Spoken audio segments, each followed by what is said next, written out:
What is going on, guys? DBG here, and today is the second 250k qualifier.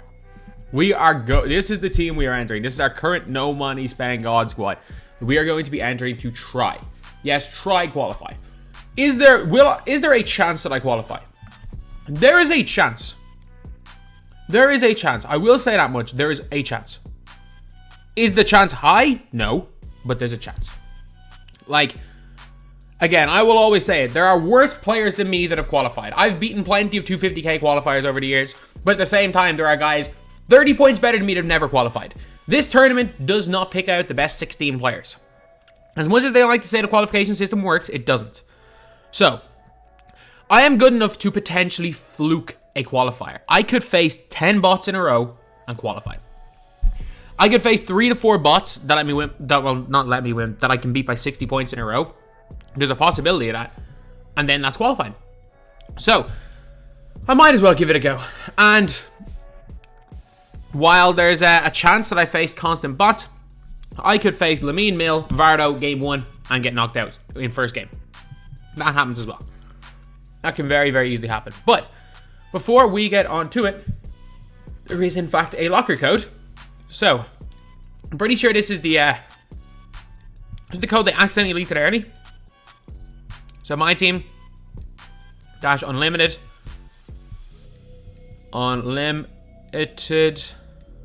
dash game day dash 2. So, I'm pretty sure this is the locker code they're meant to be releasing on stream because they tweeted it and then deleted it. And the code works. So, yeah, it's a guaranteed Mystic Deluxe pack. So if you guys want the free locker code, that is it. Guaranteed Mystic Deluxe. There's no tokens or anything. So honestly, just wherever it lands, it lands. There we go. So yeah, that is pretty decent pack. Again, those packs are 15k, so they're not the worst things in the world. But then now we are going to be going over our actual squad. So 250. I need my controller, my charger cable for my controller. It's, you know, the micro USB ones that constantly get worn down on controllers. You know the way micro USB, if anyone had an Android phone ever with micro USB and stuff, you guys know how quickly they get worn down. So, point guard. This is a really tough one because I got 3 point guards that I really like to run. I like to run Gary Payton, I like to run Francis, and I like to run Marcus Smart. But it's kind of a if it ain't broke, don't fix it situation. So I'm going to play Francis as my point guard. I like Francis. I think offensively he's the best of the 3 of them.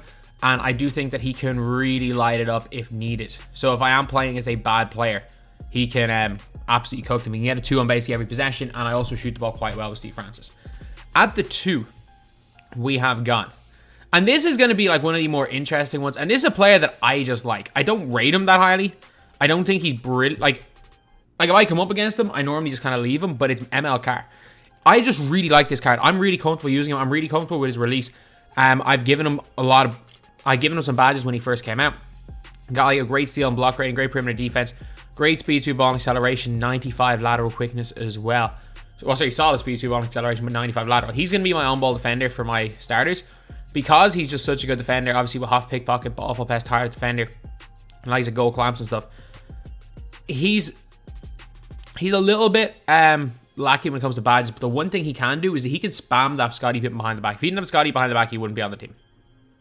But he does, so he is. Small forward now.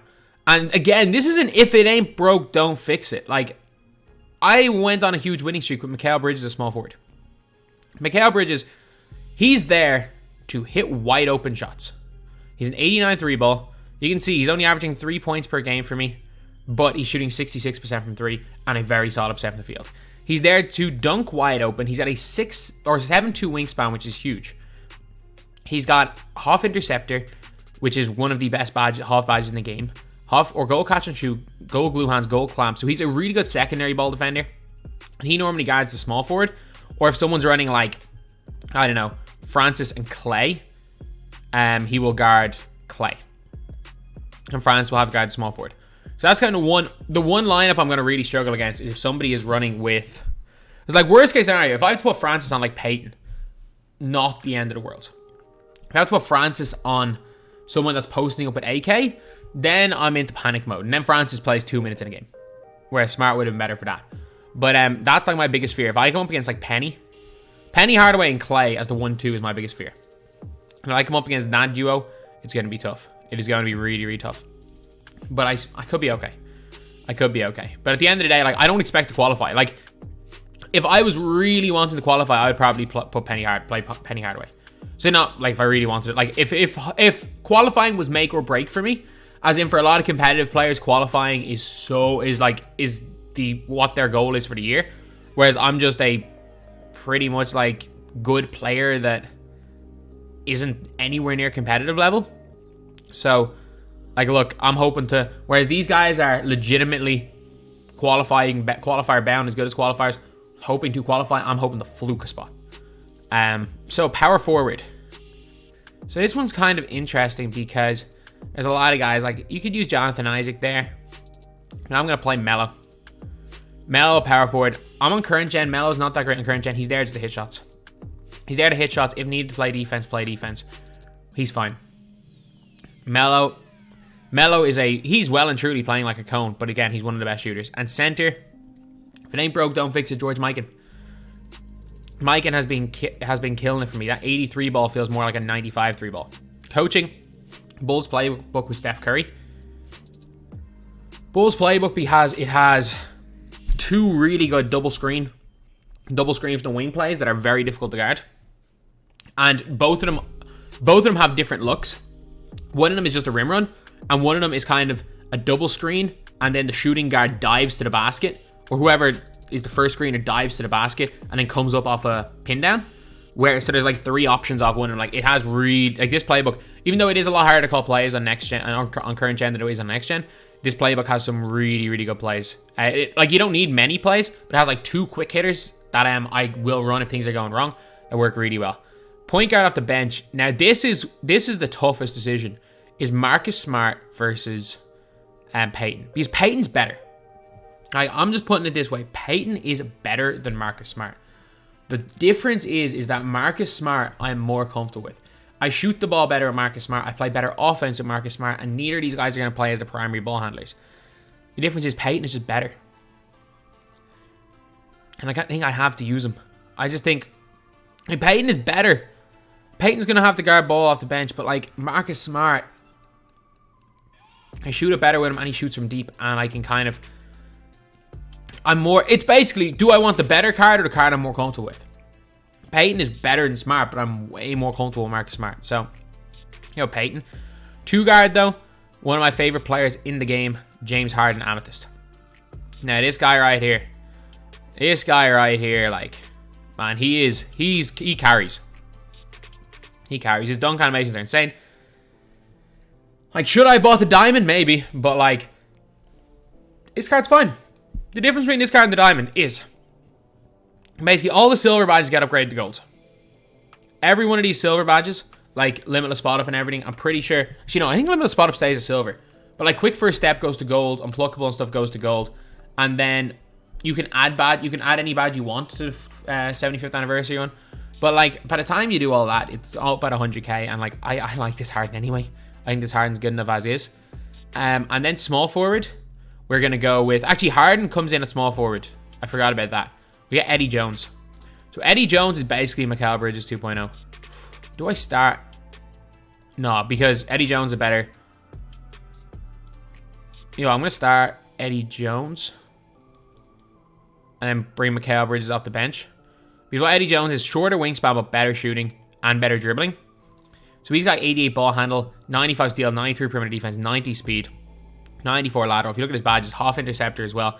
He's got all the key badges here on gold, including like sniper, or including sniper, got silver dead, like go quick first step. So he's a lot better as a secondary ball handler than using like an MLK. So MLK is probably going to go in at small forward then. I just got to get used to these I got to get used to these icons before going into an unlimited game, or before going into 250. I just got to get used to MLK being on square and Eddie Jones being on circle. But I'm cool with this. I'm very, very cool with this. Eddie Jones can guard ball as well if needed. And he's also a pretty good secondary ball defender. So, Then we have got power forward off the bench. And I mean, I told you guys I was going to run him. I sold my Nick Batum for like 50 something K. And I'm buying Jonathan Isaac. Jonathan Isaac, 84 3 ball, 6'11", rebounds the ball really well. Yeah, he could do a rebound chaser. I'm not bothered putting a gold badge on the guy. I don't care. Again, like if I qualify, I qualify. If I don't, I don't. I'm not that good at. I'm good. I'm not that good at this game. Like there are millions of people that play this game mode. 16 people qualify on each system. Like there are at least 1 million people that have played my team, and I can confidently say I'm not in the best 16. So I'm probably not going to qualify. Well, probably not. I'm definitely not going to. But so I don't care enough to be spending money on trying to qualify. But Jonathan Isaac, I mean, I've used him. He's top 30 card in the game, and I don't think that's gas in it. Then we got Kevin Garnett. A lot of people would say Kevin Garnett is better than.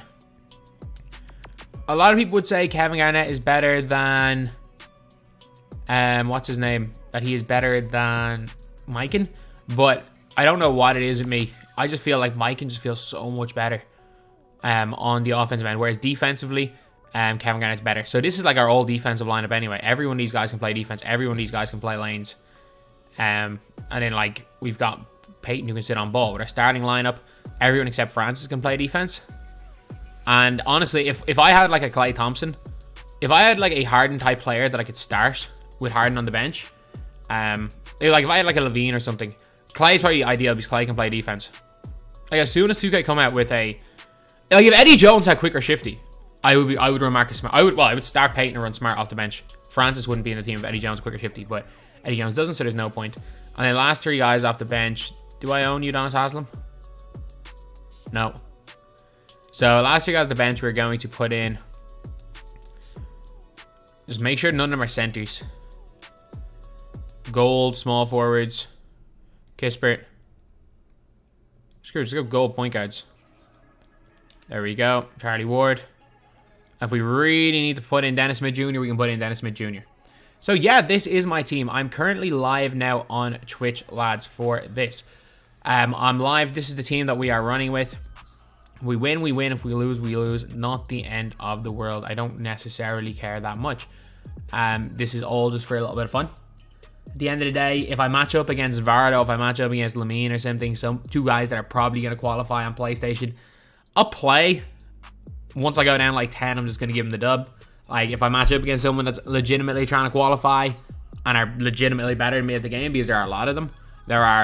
In Europe, there are at least 60, 70 that will, without question, beat me. So, like if I'm down 15 at any stage, I'm just going to give the dub. Because there's just no point. There's no point wasting someone else's time.